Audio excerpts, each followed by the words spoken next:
door because we need light.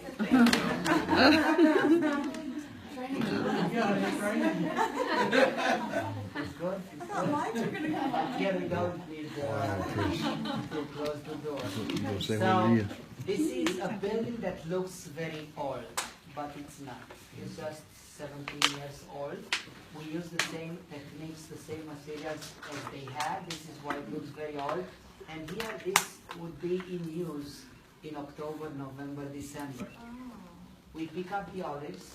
All the olives would be placed inside of this basin, and the donkey would go around and around with this stone, which is called a millstone. Mentioned in the Bible, in the New Testament, if you are making one of these little children to commit sin, a millstone like this one will be tied to your neck, the bottom of the sea is yours. How many seconds you think you need to go down in there? But you know why Yeshua gave this example? Because you cannot play with it. He wanted to be sure that they will understand that this is an important issue.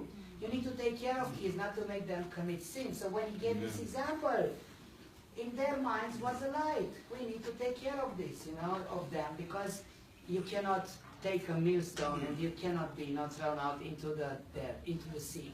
Now, why we have a stone here? Because we crush everything. At the wine press, we don't crush anything, remember?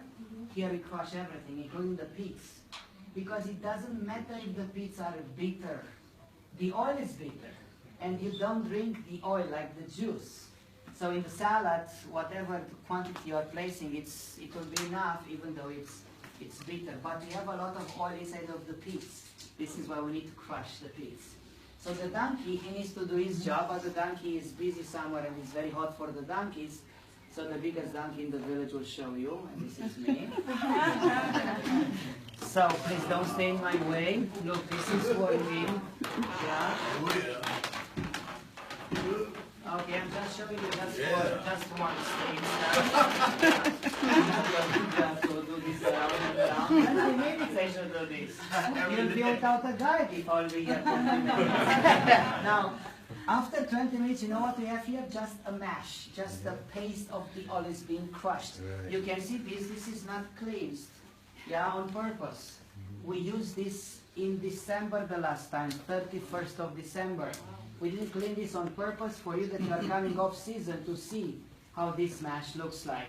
Now, in order to take out the oil from this basin, you take this mash with your own hands and you use baskets like you see over here. Here, what we have here, it's an exact copy of what was found from the 1st century.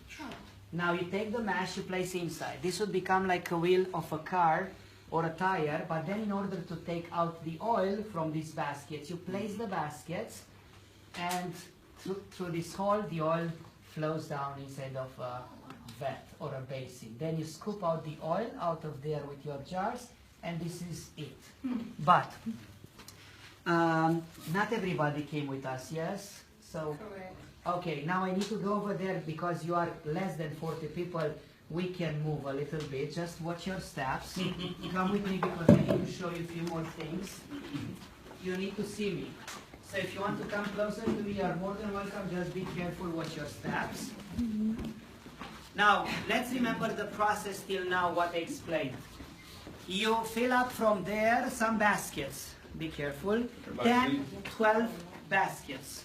You need to fill up with the mesh. Then the baskets would be placed down here or there. This is the same installation as we have over there, where you can see here a hole. Maybe you see the hole. If you don't see right now, at the end you will see the hole. Under that hole is a vat where the oil goes down. So you place 10, 12 baskets, one on top of the other ones, and this is already the first press. Because when you place something one on top of the other one, something flows down there. A little bit of oil, but this is the best oil ever. The most expensive, the most pure, the most holy, which according to the Jewish tradition, where this goes? The temple. To the temple, because God dwelt in the temple according to the Bible.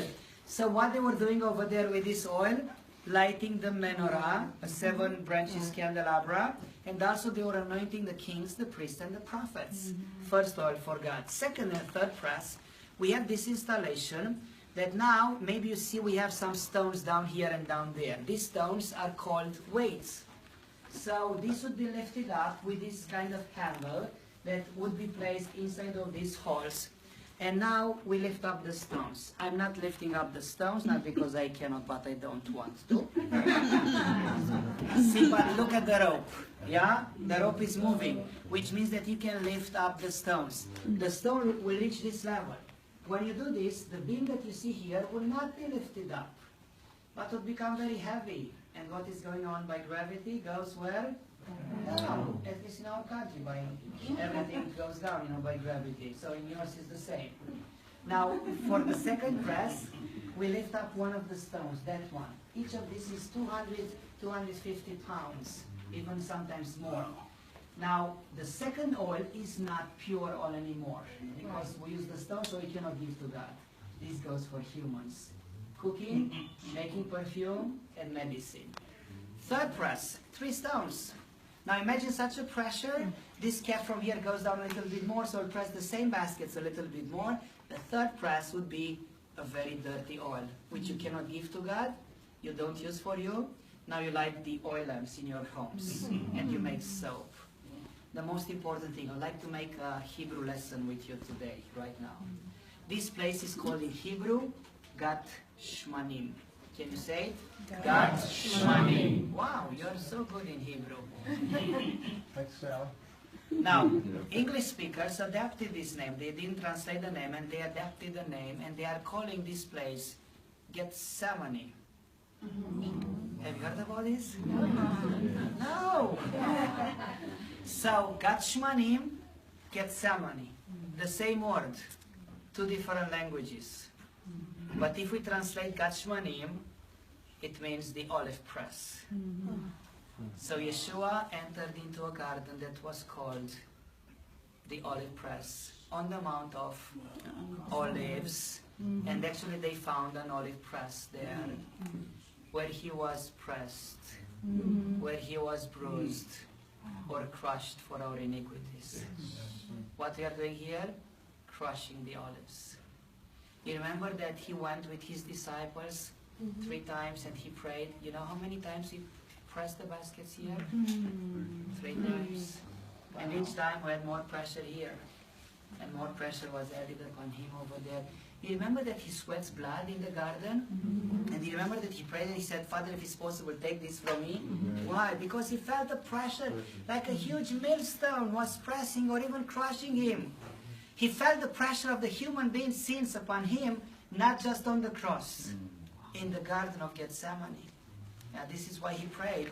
This is why he suffered a lot. Because if you remember at the cross, on the cross, he said at the end, it is finished. So each time, he felt more pressure and more pressure and more pressure. Now this is something because we need to think about our lives. Each of our days of our lives. What he did, nobody did. Second thing which I would like to emphasize over here, he spoke into their language and they didn't understand. Yeah, he spoke into Hebrew language. Yeah, that was a common language, but they didn't understand. Today we need translation, but they didn't. This is what is mentioned in the Bible, that they have a veil on their faces. So, we that believe in him, we need to pray for this veil to be taken away. Yeah, because to have a veil means to speak to somebody in his language and he's not understanding. So this is what happened with them in the Garden of Gethsemane. This is what is happening with our people today. And most of my family, they don't believe. They are not believers because they have this veil. So I have a continued prayer for them. So we need to do the same. Yeah, let's continue.